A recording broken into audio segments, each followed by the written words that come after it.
Porque vivimos una época de profundo cambio, tanto en las relaciones entre potencias como en las relaciones entre clases en las sociedades occidentales.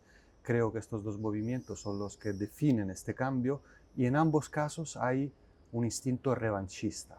Ujú. Revanchismo en el sentido de una voluntad de recuperar terreno perdido, como el que marca la acción de países como China o Rusia, que en distintas épocas históricas perdieron la fortaleza que tuvieron durante un tiempo y ahora están determinadas con distintas estrategias a recuperar ese terreno envueltas bajo una bandera nacionalista. Ujú. Por eso revanchismo en el sentido clásico francés del término.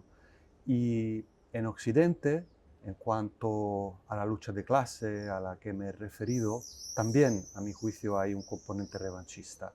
Esto nace del malestar de clases populares que se han visto desfavorecidas por el devenir de la globalización o de la revolución tecnológica, y creo que hay líderes populistas que han aprovechado ese malestar para espolear un sentimiento de revanchismo, también con una bandera nacionalista como modelo de solución a unos problemas de carácter material. Entonces, en ambos casos creo que con distintas características, por supuesto, pero hay un instinto revanchista Ujú. que guía las dos corrientes que están configurando más que ninguna otra la transición a una nueva época.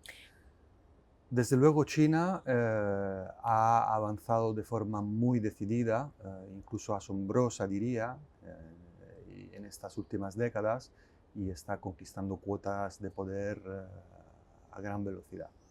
Esto no significa que el resultado final del gran pulso del siglo XXI, que es aquel entre Pekín y Washington, esté escrito de antemano. Ujú.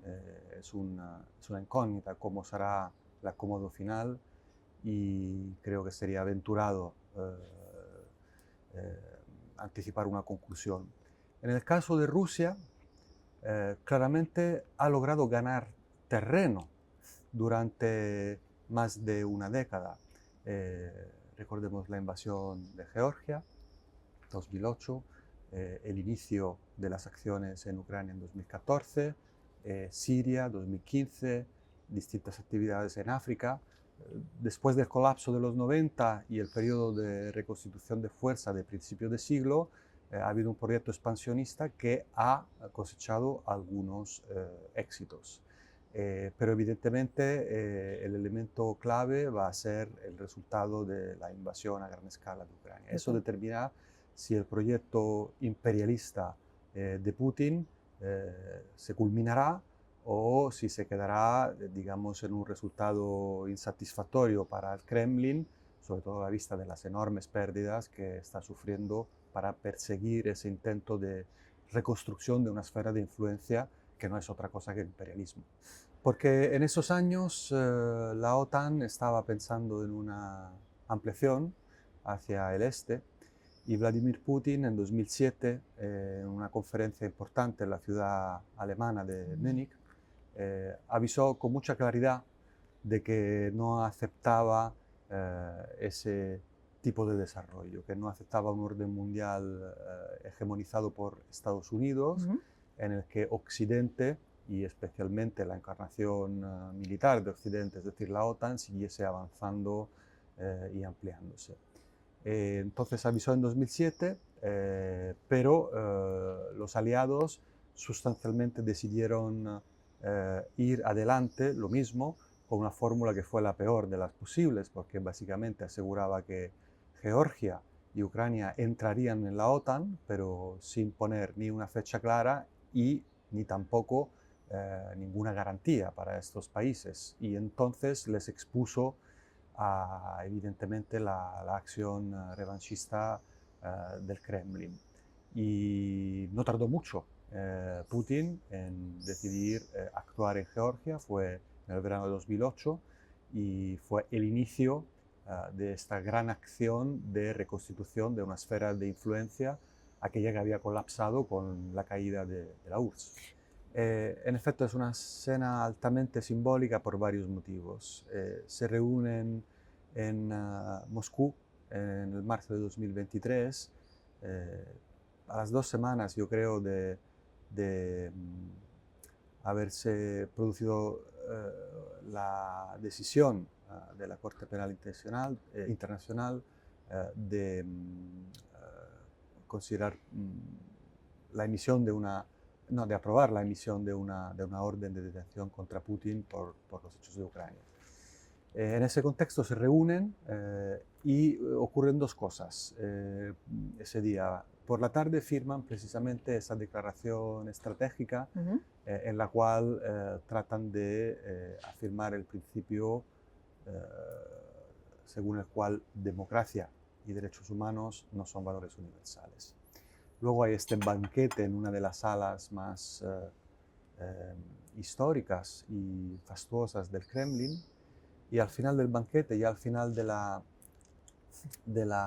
cena de Estado, Putin acompaña a Xi Jinping al coche oficial. Y ya en la calle, yo no he logrado entender si eran conscientes o no de que les estaban grabando algunas cámaras que estaban algo alejadas, ¿no? Logran captar el sonido. Y entonces lo que Xi Jinping le dice en la despedida a Putin esa noche de 2023 es: asistimos a cambios sin parangón en los últimos 100 años. Y cuando estamos juntos, los pilotamos. Entonces, esta es una declaración de alto contenido estratégico. La primera parte de la misma es un concepto que más o menos Xi Jinping había señalado ya en otras circunstancias. La idea de que se producen cambios enormes, los mayores en un siglo, que por supuesto él entiende que son promovidos por el ascenso asombroso de China. Pero la segunda parte, en conexión con la primera, es la que da una fortaleza extraordinaria a esa declaración, ¿no? Esa idea de que la cooperación entre ellos dos es la clave para lograr que estos cambios sean dirigidos, dominados, conducidos, pilotados por esas dos fuerzas. Desde luego, yo creo que es fundamental que las ciudadanías en Occidente y especialmente en Europa sean conscientes de que hay un riesgo muy real, muy presente, muy actual y muy agudo que se ciñe sobre nuestras democracias. Porque hay una deliberada voluntad de debilitarlas, agitarlas, hacerlas disfuncionales por parte de países que creen que el modelo democrático es una amenaza existencial para ellos. Evidentemente, si alguien ha construido un modelo autoritario, tiende a pensar de forma paranoica que la prosperidad y la afirmación de un sistema democrático en la vecindad, en el fondo, es una comparativa desafiante. Claro. Y este es uno de los motivos por los cuales Putin ha invadido Ucrania. Era absolutamente problemático, a su juicio, tener que asistir a la posible consolidación de una democracia próspera, vibrante y moderna en un país vecino, con una historia compartida, con tradiciones similares. Era obviamente algo que su propia población hubiese observado haciéndose muchas preguntas. Y además intentan debilitarnos, alborotando con desinformación, sembrando la discordia en nuestras sociedades, con la idea de intentar paralizarlas, hacerlas menos efectivas y de esa manera afirmar la superioridad de su modelo autoritario con respecto al democrático. Y por esa vía también, por tanto, cuajar un consenso en la arena internacional, ¿no? El porqué, a mi juicio, va en gran medida vinculado con un malestar que se ha ido incubando en el seno de nuestras sociedades, en gran medida por los errores de un capitalismo excesivo, desbocado, codicioso, que no ha sido adecuadamente embridado por la política, incluido por parte de partidos socialdemócratas que, sobre todo después de la caída del muro de Berlín, renunciaron a la función de control del capitalismo, que con resultados significativos habían desempeñado después de la Segunda Guerra Mundial y hasta entonces, para quedarse más bien en el ámbito de la tarea redistributiva, que es, por supuesto, una acción válida, importante y fundamental, pero probablemente no fueron eficaces lo suficiente en el ejercicio de la presión para controlar el capitalismo. Y entonces la globalización y la revolución tecnológica en conjunto han producido una serie de fenómenos que han resultado desfavorables para amplios segmentos de las clases populares. No significa, desde luego no en Europa, donde de todas formas hay sistemas de cohesión social bastante eficaces, que estos sectores de las clases populares hayan caído en la pobreza absoluta. No es así. Pero se han visto precarizados y han visto quebradas ciertas expectativas. Han empezado a sentir que el futuro ya no iba a ser claramente y sin duda mejor que el pasado, cosa que en cambio durante décadas fue la sensación, digamos, de todos y sin duda, y esto ha empezado a generar un resentimiento. Y sobre ese resentimiento han actuado aquellos que Giuliano de Empoli define felizmente, yo creo, como los ingenieros del caos. Personas que muy pronto han sabido auscultar ese malestar, comprenderlo, sobre todo en la esfera digital, en las redes sociales, y luego después manipularlo. Manipularlo conectando un malestar material que tenía elementos muy legítimos de protesta, con un malestar cultural inducido, que a mi juicio es inaceptable y que tiene rasgos de xenofobia, rasgos de revanchismo contra el necesario avance de las mujeres hacia la igualdad en nuestras sociedades, en contra, por ejemplo, de la protección de minorías de distinta clase en nuestras sociedades, desde luego por inclinaciones sexuales, y entonces han empezado a ir de la mano un malestar material que tenía algunas causas objetivas y un malestar cultural, que a mi juicio no tiene razón ninguna de ser.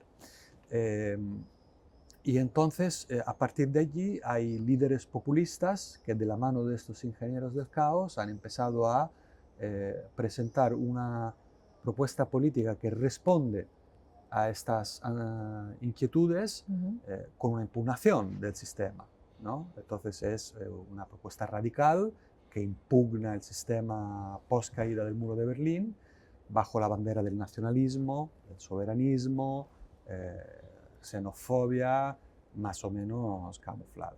Yo desde luego no lo creo para nada. Y entonces por ello sostengo que ahí se produce un proceso de hipnosis. Sí, hablas de la hipnosis. Porque ya si miramos más allá de Europa y miramos a Trump, que probablemente es el ejemplo más paradigmático de todo esto, hablamos de alguien que llega al poder gracias al apoyo esencial de segmentos importantes de las clases populares, no solo, por supuesto, pero con un apoyo esencial de esas clases sin el cual no hubiese podido alcanzar la victoria. Y además en esta segunda victoria logra ensanchar esa base, incluyendo también sectores de las clases populares latinas y afroamericanas. Y es un auténtico misterio a primera vista entender cómo un señor que no solo es multimillonario, no solo fue apoyado por la persona más rica del mundo, sino que es alguien que durante su primer mandato aprobó una reforma fiscal que claramente favoreció solo al 1% más rico de la población, cómo un líder político de esa clase pueda convencer a las clases populares que es la mejor opción para defender sus intereses. Y yo lo justifico, lo explico con ese proceso de hipnosis, que es, digamos, una versión moderna del viejo juego de la propaganda, que hoy dispone de herramientas especialmente poderosas por la conjunción de los dispositivos móviles, de las redes sociales y el advenimiento de la inteligencia artificial. Y todo junto esto produce una hipnosis de la capacidad del discernimiento especialmente potente. Pienso que tenemos por delante unas amenazas de enorme envergadura que no hay que subestimar. hay que comprenderlas y entenderlas en toda su complejidad y peligrosidad. Sin embargo, creo que está al alcance de nuestra mano, como europeos, lograr una capacidad de respuesta ante esto. Europa unida puede hacer frente a estas amenazas y puede además ser una fuerza tractora de una respuesta internacional, siendo epicentro de, digamos, un nuevo esquema de relaciones con otros países que tienen sensibilidades parecidas y con las que podemos hacer cosas, tal vez en geometrías variables. No será lo mismo la lucha contra el cambio climático que el avance de los derechos de las mujeres o la defensa de la justicia internacional. Tal vez en cada área habrá que construir alianzas distintas. Con algunos podremos hacer un poco todo, con otros algunas cosas sí, otras no. Pero tenemos los medios a nuestra disposición, tenemos la inteligencia, la preparación, los conocimientos y los medios para ser independientes en este nuevo mundo y defender la libertad, la seguridad y la prosperidad para nuestras ciudadanías. Y también tengo fe en ese instinto que está dentro de todos nosotros, que es el instinto de rebelión contra las injusticias. Es algo que está dentro de nosotros, al igual que instintos negativos. Hay que ser consciente de los instintos oscuros que ciertos líderes malignos espolean, están allí. Pero también están allí instintos nobles que son parte de la naturaleza humana y que conducen a rebelión como aquella a la que nos alienta Albert Camus o aquella que describe Italo Calvino en el inicio del Barón Rampante, cuando retrata a este joven muchacho de la Italia del siglo XVIII que se niega a comer los caracoles ancien régime que les quieren dar de comer sus padres, y dice no, no y no. Y se sube por la ventana, se sale por la ventana, se sube a los árboles y no se bajará nunca de allí. Y desde allí construirá mundo, soluciones, construirá una biblioteca ahí arriba, ayudará a los campesinos, conocerá el amor, se carteará con gente inteligente e ilustrada de otras partes del mundo. Los seres humanos pueden hacer eso. Lo pueden hacer porque es parte de su instinto rebelarse contra lo que perciben como injusticias.